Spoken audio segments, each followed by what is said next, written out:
एक शख्स कहता है कि मैं अपने काम से थका हारा शाम को जब घर लौटा तो घर का माहौल तो बड़ा अजीब था।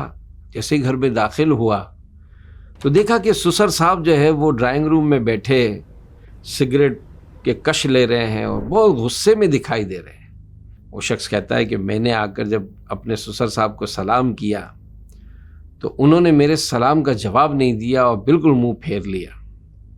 मैं इनके इस रवैये से बड़ा ही डिस्टर्ब हुआ। अंदर जब अपने कमरे में गया तो बड़ा अजीब मामला था।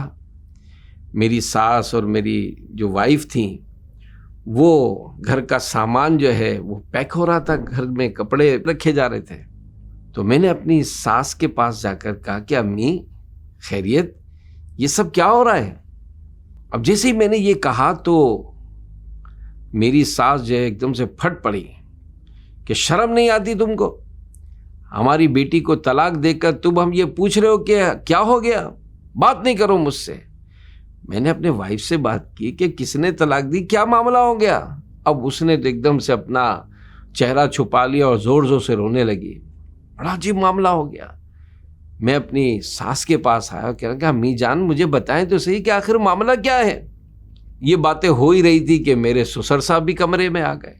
उन्होंने भी मुझे बुरा भला कहना चाहा और कहा कि मेरी बेटी को तुमने तलाक दे दी और तुम अब ये ड्रामे कर रहे हो। तो मैंने कहा किसने तलाक दी, क्या मामला हुआ? तो फ़ौरन मेरी वाइफ का मोबाइल जो है वो मेरे सामने किया गया और जैसे मैंने अपने नंबर से देखा तो उस पर लिखा होता कि मैं तुम्हें तलाक देता हूँ, मैं तुम्हें तलाक देता हूँ, मैं तुम्हें तलाक देता हूँ। अब मामला मेरी समझ में आ गया।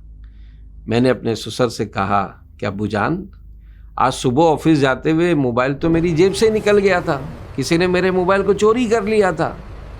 मेरे पास तो आज दिन भर मोबाइल रहा ही नहीं, ये मैसेज किसने किया है? अब घर में सन्नाटा, खामोशी तारी हो गई। मैंने मोबाइल लिया अपनी वाइफ का और मैंने अपने ही नंबर पर डायल किया।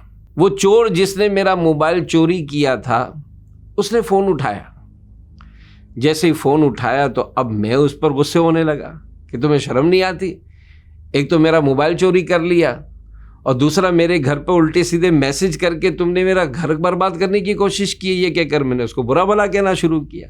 थोड़ी देर बाद जब वह खामोश हुआ तो उस चोर की आवाज़ आई, भाई बात सुन, सुबह से तेरी बीवी ने परेशान कर रखा है, हर थोड़ी देर बाद मैसेज करती है, कहाँ हो, क्या कर रहे हो, कब आओगे, ये लेके आना, वो लेके आना, सारा दिन मुझे परेशान कर दिया। आखिर मैंने तंग आकर कहा जा तुझे मैं तलाक देता हूँ, तलाक देता हूँ, तलाक देता हूँ।